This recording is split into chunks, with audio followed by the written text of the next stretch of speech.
Hello à toutes et tous. Je suis avec Adrien du fonds Audacité. Merci à toi, Adrien, pour ta présence pour cette petite interview. Bonjour. Bonjour à toutes et tous, et merci Claire de me donner la parole dans ton format aujourd'hui. Alors, je suis très heureuse que tu aies accepté cette petite interview. C'est que le fonds Audacité, déjà, il est assez récent, ça fait erreur, mais peut-être que je me trompe, mais je crois bien que oui.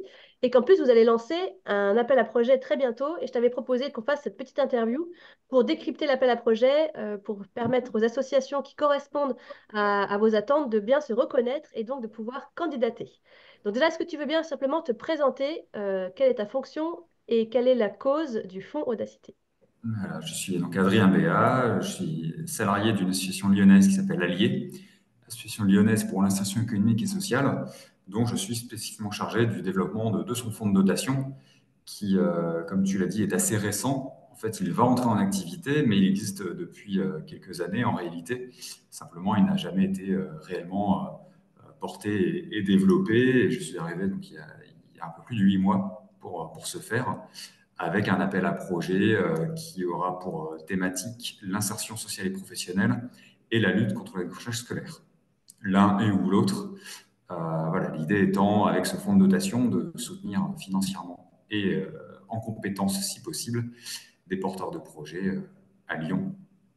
Mais j'imagine qu'on aura l'occasion de donner tous les détails dans quelques minutes. Super. Eh ben, je te remercie. Alors, allons-y. Plongeons dans l'appel à projet. Je veux bien te demander de nous préciser déjà comment il s'appelle, quand est-ce qu'il est lancé. Un petit peu, tu peux peut-être tout nous donner en vrac et puis moi, je rebondirai si besoin. Alors, l'appel à projet n'a pas de nom en particulier. On va dire que c'est l'appel à projet du fonds de dotation Audacité pour l'instant. Peut-être qu'on lui trouvera un petit nom, une petite marque qui résonne et qui est impactante quand il sera un peu plus connu et que le fonds de dotation Audacité aura peut-être d'autres actions en parallèle dont il conviendra de le distinguer. Mais pour l'instant, ce sera la seule activité du fonds de dotation. Donc, on va appeler ça l'appel à projet insertion décrochage scolaire, si ça te convient. Mhm. On va l'appeler par ses finalités, comme ça rend les choses d'autant plus claires. Voilà, l'idée étant toujours de soutenir à partir de février 2024. On va publier pour la première fois l'appel à projet dans les semaines qui viennent, des associations ou autres types de porteurs de projets respectant le champ de l'intérêt général au sens du Code général des impôts, puisque pour la petite subtilité qui n'est pas accessoire, de dotation ne peut soutenir que des porteurs de projets qui rentrent dans ce champ de l'intérêt général. Donc, statistiquement, on s'attend à avoir principalement des associations, Mhm. résiduellement d'autres fonds et fondations, pourquoi pas si elles sont elles-mêmes opératrices, pourquoi pas aussi des établissements d'enseignement supérieur, étant donné nos finalités, notamment décrochage scolaire et puis insertion de jeunes, pourraient tout à fait être porteurs de projets. Euh, mais voilà, en tout cas, des solutions, des projets, des solutions novatrices qui répondent à un besoin peu ou mal pourvu pour les Lyonnaises et les Lyonnais en matière d'insertion et de décrochage scolaire ou de décrochage scolaire. Mhm. Ok, merci, c'est un super résumé. Alors, on va aller un peu plus dans le détail. Donc, moi, nous, à Sopreneur, comme tu sais, on est l'association qui soutient et fédère toutes les personnes qui ont envie d'entreprendre en association ou qui dirigent une association. Donc, c'est vrai que le message là, il va être très tourné vers les associations. Alors, quels sont les frais, les fonds, qu'est-ce qui va être pris en charge dans l'assiette du soutien et comment va se matérialiser le soutien? Est-ce que c'est un soutien financier? Tu as parlé de soutien en compétences. Est-ce que tu peux bien nous réexpliquer ça, s'il te plaît? Ouais. La base, le principe fondamental, c'est un soutien financier. Mhm, Un soutien financier qui, à l'heure actuelle, puisqu'on n'a pas encore de recul sur ce qu'on pourrait être amené à soutenir et à quelle hauteur, a été fixé une moyenne de 20 000 euros par projet, une moyenne qui est tout à fait indicative. mhm, Il n'y a pas de minimum, hein. Il peut y avoir des bien plus petits projets qui, s'ils sont réellement impactants et innovants, euh, pour 3, 4, 5 000 euros, seront volontiers soutenus. Si on voit passer des projets de plus grande ampleur et de plus grandes ambitions et une demande financière plus conséquente que ces 20 000, mhm, on essaiera d'y aller, mais raisonnablement, on ne pourra pas soutenir plusieurs projets à la fois à hauteur de 40 000 ou 50 000 euros chacun. Voilà. mhm. C'est Ok. une moyenne indicative pour les premières sessions de sélection. Il y en aura normalement deux en 2024 et on aimerait en faire 3 à partir de 2025. Mmh. Voilà, si on retient à chaque fois un, deux, jusqu'à 3 projets par session, euh, il est certain qu'on ne Super. pourra pas tous les aider à hauteur de 25 000 ou 30 000 euros, mais voilà, on se fixe cette moyenne pour commencer. On Ok. ajuste un dispositif avec les premiers retours d'expérience. Et quant à l'accompagnement humain ou l'accompagnement en compétences plus largement, là c'est pareil, on n'a pas encore de remontée de besoins, on n'a pas encore de candidature en bonne et due forme de la part de ces associations ou autres porteurs de projets.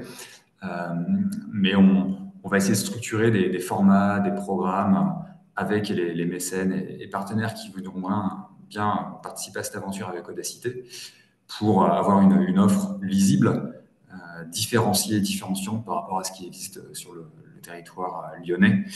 Puisque là, notre intérêt, c'est aussi d'apporter quelque chose, s'il y a quelque chose à apporter, en plus du financement, et qui ne vient pas concurrencer ou qui ne vient pas être redondant et illisible avec ce que peuvent faire d'autres structures. L'idée, c'est aussi de parier sur la force du réseau, sur la force de l'écosystème, et de se renvoyer les porteurs de projets entre différentes structures en fonction de ce que chacune sait faire, mais pas de, de, de surajouter une couche au millefeuille en quelque sorte. Mmh. Notre principal accompagnement, en tout cas pour les premiers mois, voire les premières années de fonctionnement du fonds de dotation Audacité, sera bien entendu financier. Ouais, ok. Donc en fait, si je comprends bien, donc c'est la base, ce serait un soutien financier. Et si jamais vous vous rendez compte qu'il y a des besoins autres, notamment en compétences ou en mentoring, peut-être en coaching ou en formation, vous pouvez proposer ça par la suite, c'est ça? On va essayer déjà nous-mêmes d'y répondre, Mhm. mettre le porteur de projet, les porteurs de projet en lien avec des mécènes, des structures existantes locales qui peuvent répondre à ces besoins-là. Et chez Assopreneur, hein, ça fait partie, j'imagine, des nombreuses thématiques 360 que vous traitez avec inscrites. Mhm. Voilà, ça peut être tout type de besoin. À ce stade, on n'a pas de Ok. frein en principe, mais qui devront être nécessairement accompagnés sur des missions ponctuelles, sur des accompagnements plus structurels et plus durables, que ce soit en matière de RH, de communication, de modélisation économique et financière, de digitalisation Mhm. au sens large. Voilà, tout ça, Ok. ça fait partie de la vie de ce qu'on appelle des projets. Et plus largement, ça fait partie des compétences et des attendus des structures, notamment associatives, Ouais. dans lesquelles il y a souvent des besoins de monter en compétences. Donc, on aimerait bien qu'Audacité soit aussi porteur de cette dynamique-là, porteur de cette rencontre entre le monde de l'association et puis le monde de l'entreprise au sens large, hein, de ses compétences managériales et professionnelles qui sont utiles aux associations. Mais pour l'instant, on n'a pas en interne cette capacité-là. Ok. D'où l'idée qu'on va construire au fil du temps peut-être des formats, des programmes, voir avec qui on peut travailler plus ou moins facilement et avec plus ou moins de complémentarité pour inscrire Audacité dans les différents dispositifs et les différents programmes existants. Mais pour l'instant, ce sera Ok. essentiellement du soutien financier, tout à fait. Super. De toute façon, enfin, on le dit, nous, ce dont on a besoin les associations, c'est d'abord du soutien financier. Ça, c'est Mm. certain. Sans argent, sonnant et trébuchant, on ne peut rien faire. Donc, merci Mm. beaucoup de proposer ça. Pour revenir sur cet aspect financier, quels sont les frais qui seront pris en charge, ou plutôt, quels sont les frais qui ne sont pas pris en charge? Est-ce que tu sais déjà ce qui va pouvoir passer ou pas? Tout ce qui est lié au projet innovant qui sera présenté à la candidature. Ça peut être du fonctionnement, de l'investissement ou des ressources humaines, tant qu'il y a un lien direct et avéré avec le projet présenté. Voilà. Il n'y aura pas, Génial! il y aura pas de frais généraux, comme on dit, qui seront financés, uniquement des dépenses qui seront directement liées au projet Ah, ou nécessaires au projet. alors attends, je me suis peut-être emballée un peu vite. C'est quoi que vous appelez les frais généraux chez vous? Ça, ça va être des frais dont dans la candidature, il n'y a pas de lien explicite démontré avec le projet. Ok. Alors, par exemple, je vais mettre en situation, s'il y a une assopreneuse qui candidate parce que il ou elle a un projet dans la décrochage scolaire qui correspond pile poil à ce que vous avez envie de soutenir, Cette assopreneuse, elle est devenue fondatrice DG salariée. Elle a une gouvernance bénévole, elle est devenue elle-même salariée, donc elle a besoin d'argent pour payer le salaire. Et c'est elle qui réalise les projets. Est-ce que son temps de travail, donc son salaire, ce temps-là, cet argent-là, est pris en charge dans l'appel à projet? Bah, si c'est la seule et unique salariée et que c'est la seule C'est personne la qui seule est et unique, agissante au sein de l'association et que l'association ne peut pas faire autrement, c'est ça. euh, oui, ça devrait pouvoir rentrer. Euh, avec aussi pour compléter ton cas, là c'est moi qui ajoute un paramètre, Oui, c'est que les projets présentés devront nécessairement être présentés en partenariat, même parfois ce qu'on appelle en consortium. Euh, d'accord. dans tous les cas, l'association tête de candidature, ou tête de projet en principe, aura autour d'elle d'autres structures partenaires, professionnelles ou purement bénévoles, qui pourront apporter voilà, de la main-d'œuvre et des ressources humaines dans le cadre du projet, encore une fois. En tout cas, Audacité va vraiment moduler son enveloppe financière, son soutien, au regard de ce qui est nécessaire ou directement imputable au projet. Ok, je te remercie. Alors, tu as précisé d'agir en partenariat, voire limite consortium. Peut-être pour les personnes qui nous regardent, le consortium, on va dire, c'est un groupe d'acteurs, personnes morales, par exemple un groupe d'associations qui vont se mettre ensemble pour répondre ensemble à un appel à projet et réaliser une action ensemble. C'est un mot qui peut faire un petit peu peur, mais c'est quelque chose de finalement très simple. Est-ce que ça veut dire qu'une association ne peut pas répondre seule? Il faut forcément être à deux ou à trois, c'est ça, dans cet appel à projet? Alors, il y aura pour le suivi de la candidature et puis pour le conventionnement du soutien, il y aura une personne morale tête de candidature, comme j'ai dit tout à l'heure. Oui, Mais effectivement, derrière, il faudra qu'elle démontre qu'elle a une assise partenariale concrète, c'est-à-dire le d'accord. maximum de conventions de partenariat s'il en existe, ou en tout cas des lettres d'engagement. Et dans les documents techniques, les documents opérationnels liés au projet, il faut qu'on voit qu'il y a une responsabilité partagée, il y a des tâches et des missions qui sont clairement réparties entre différentes structures. Voilà. Tu veux dire que l'association va faire appel peut-être à une autre association partenaire pour un petit bout, va faire appel peut-être à la mairie pour un petit bout, C'est ça? Ouais, Ça peut être ça? c'est ça. Ok. Il y a- c'est- les, les formes de partenariat peuvent être diverses, mais en tout cas, elles doivent être concrètes. C'est-à-dire qu'on doit vraiment sentir que c'est pas simplement une déclaration d'intention, Ouais. c'est pas un souhait d'avoir tel partenaire à l'avenir si jamais on est retenu par Audacité, on fera en sorte que, voilà. Non, il faut qu'il y ait dès le stade de la candidature, même si l'association est nouvelle, même si le projet est complètement nouveau, même si tout est à créer, il Mhm. faut déjà qu'il y ait ces engagements concrets de la part d'autres associations, d'autres structures privées, éventuellement publiques, qui portent opérationnellement le projet Ok. et qui, pour au moins une partie, le cofinancent aussi, puisque ce que je n'ai pas dit tout à l'heure dans les modalités d'octroi de soutien financier, c'est que on ne va financer que jusqu'à 80, que jusqu'à 80, c'est beaucoup, Mhm. mais jusqu'à 80% Du projet. du projet présenté. Ce qui est Génial. intéressant pour effectivement des toutes petites associations, des petits porteurs de projets récents, encore en phase de structuration, qui développent une solution C'est super. entièrement nouvelle. On se refuse à financer 100% parce que ça introduirait d'emblée peut-être un risque de dépendance, en tout cas que le porteur de projet ne compte que sur un seul et unique financeur. On considère que c'est jamais une bonne stratégie de mettre tous ses œufs dans le même panier, mais déjà faire l'effort d'aller jusqu'à 80%, C'est super. c'est un pourcentage qui, je crois, se voit rarement par ailleurs. Donc, Exactement. donc c'est déjà, voilà, c'est une incitation, c'est un message qu'on fait passer.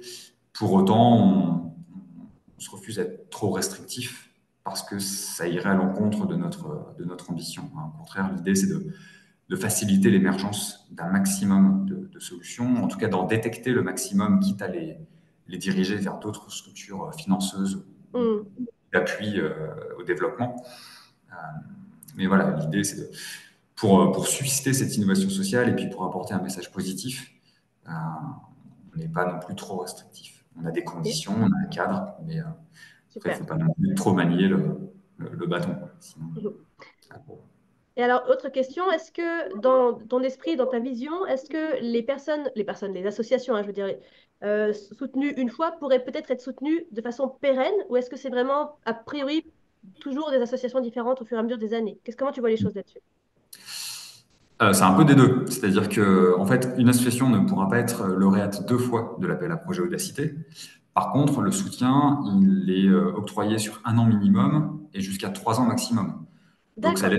ça laisse le temps au porteur de projet, en fonction de la dimension du projet, en fonction de ses besoins, de conventionner avec Audacité. Tout ça sera aussi négocié avec le comité de sélection du fonds Audacité. Bien sûr. Ça laisse le temps quand même d'avoir un temps d'accompagnement, un temps de suivi et de financement qui correspond à ce dont le projet a besoin pour émerger. Et quand on dit émerger, c'est-à-dire pouvoir être expérimenté et aller vers une, une mise en œuvre, une trajectoire financière, économique au sens large, qui semble pérenne, en tout cas qui semble soutenable, pour qu'ensuite on puisse diriger ce porteur de projet vers d'autres solutions s'il en a besoin, ou en tout cas le voir, pourquoi pas, être pleinement autonome. Ok. Donc à l'issue de cet accompagnement, plusieurs années, le porteur de projet ne pourra pas recandidater. Ouais, d'accord. J'ai entendu que c'était une seule fois. Ok, très bien. Très clair. Et les projets sont retenus. Est-ce que les projets doivent forcément être des nouveaux projets qui n'ont jamais été mis en œuvre, parce que tu parles beaucoup d'émergence, ou est-ce que des projets qui ont déjà eu lieu une année d'avant peuvent candidater pour être soutenus cette année-là, en deuxième ou en troisième année? Bah, s'il présente des nouveaux besoins de développement, il y a besoin d'un soutien financier et d'un accompagnement éventuellement en compétences pour redéployer le projet, le reconfigurer complètement euh, et faire en sorte qu'il redevienne socialement innovant parce que à l'heure actuelle, il est mis en œuvre dans une forme qui a répondu par le passé aux besoins du public, mais que c'est plus tout à fait le cas. On, on peut considérer que ça redevient une forme d'émergence. En tout cas, c'est une transformation qui serait suffisamment profonde pour que voilà, ce soit pas simplement un apport de financement pour reconduire un projet, mais qui a D'accord. vraiment besoin de le reconfigurer. Voilà. Mais sinon, c'est plutôt de l'émergence au sens d'un projet nouveau, Nouveau. Mm. soit nouveau dans l'absolu, Mhm. soit nouveau parce que il essaime sur le territoire lyonnais et que les conditions socio-démographiques, économiques du territoire lyonnais font que le projet qui fonctionne sous telle forme par ailleurs a besoin d'un temps d'adaptation, a besoin d'un temps d'expérimentation sur le territoire lyonnais spécifiquement. Ok. Tu vois, par exemple, je cite au hasard une association qui a plusieurs implantations en France et qui a un projet qui fonctionne très bien pour un public nantais ou bordelais, mais qui n'est pas du tout présent à Lyon et qui veut dupliquer ce projet-là à Lyon. Euh, Elle pourra candidater à Audacité si en effet cette implantation à Lyon, les conditions du territoire lyonnais font que le projet a besoin de, d'être expérimenté et d'être reconfiguré Ok. pour répondre aux besoins des Lyonnaises et des Lyonnais. Ok. Merci. Et puis, j'ai une question sur l'intérêt général maintenant. Donc, tu nous as bien indiqué que les projets soutenus doivent être émis par des associations qui respectent les conditions de l'intérêt général, au sens des impôts et de la loi de finances. Et dans notre échange en préparation, tu m'indiquais, et j'étais très heureuse de cela, que vous n'allez pas exiger le rescrit fiscal, mais bien vous conformer à la loi qui est l'auto-évaluation des porteurs de projets. Est-ce que c'est bien ça? C'est bien ça. Après, si une association, si un porteur de projet dispose de cette pièce justificative qui est quand même une pièce très officielle, très formelle, ce sera évidemment apprécié par le comité de sélection. Mais comme tu l'as dit, le principe de l'intérêt général est plutôt celui d'une appréciation casuistique. On regarde un faisceau de critères et en réalité, la plupart pourront très bien le justifier dans le cadre de la candidature à l'appel à projet du fonds. On va scrupuleusement le vérifier parce que ça conditionne quand même hein, la viabilité du soutien et du fonctionnement d'Audacité au regard du cadre du mécénat. Mais non, on ne va pas exiger que l'association ait pris plusieurs mois, voire plusieurs années auparavant de précautions, de procédures pour obtenir ce document. Génial. Ben ça, c'est vraiment formidable. On est vraiment très heureux et très heureuse quand les fondations et fondations se mettre comme ça bien dans la loi avec l'auto-évaluation qui est la première chose à faire. Et c'est seulement en cas de doute, je préfère le rappeler, c'est seulement en cas de doute, quand on n'arrive pas à s'auto-évaluer, qu'on va demander le rescrit fiscal et l'administration fiscale n'est pas prévue pour que toutes les assos aillent le demander. Donc merci beaucoup pour cette interview, Adrien. On arrive à la fin. Je voulais te demander, est-ce que tu penses que j'ai oublié de te demander quelque chose? Est-ce qu'il y a un élément dont tu aurais bien voulu parler et je t'ai pas posé la question? Écoute, non, je pense qu'on a quand même bien balayé les les différents aspects liés à l'appel à projet. Peut-être rappeler que quand même le principe, donc les finalités, c'est l'insertion et ou le décrochage scolaire pour les habitants de Lyon, Lyon intramuros, voilà, chose aussi qu'il importe de préciser. Dire aussi que ces projets-là doivent réellement démontrer qu'ils répondent à un besoin social. Ce qu'on appelle l'innovation sociale, c'est apporter une réponse, une activité, un accompagnement, un dispositif, une action, quelle que soit sa forme, pérenne et qui permette à un public, la population d'un territoire donné de, de répondre à ses besoins. Voilà. Donc, en l'occurrence, pour nous, des besoins liés à l'insertion sociale et professionnelle et ou à la lutte contre le décrochage scolaire. C'est cette dimension-là d'innovation Mhm. qui va être le critère déterminant de l'appel à projet, dont le règlement ensuite détaillera d'autres critères plus opérationnels, plus techniques. Mais c'est d'abord et avant tout Mhm. cette dimension-là qui est importante. Peu importe par contre la thématique ou le secteur d'activité du projet. Vraiment, ce qui importe, c'est en quoi c'est utile aux Lyonnaises et aux Lyonnais en matière d'insertion et de décrochage scolaire. Mhm. C'est pas forcément le secteur d'activité. Tu vois, on va pas, en tout cas pas pour l'instant. On verra peut-être là aussi avec les retours d'expérience, mais se limiter à la culture, Mhm. l'agriculture urbaine, la- les thématiques par exemple, liées au handicap, à des publics spécifiques. Non, l'important, c'est de répondre à des fragilités, à des besoins, pas forcément de s'inscrire dans une thématique ou dans un champ précis. Super. Très clair. Eh bien, merci beaucoup, Adrien. Et puis, on invite toutes les associations qui se sont reconnues dans leur projet et tous les entrepreneurs qui se sont reconnus à, bien sûr, candidater quand tout ça sera lancé très prochainement. Voilà, donc Merci. en février 2024, et j'imagine que via les canaux et les réseaux assopreneurs, la communauté en sera parmi les premiers informés. Carrément. Merci à toi, Adrien. À bientôt. À bientôt, merci à tous.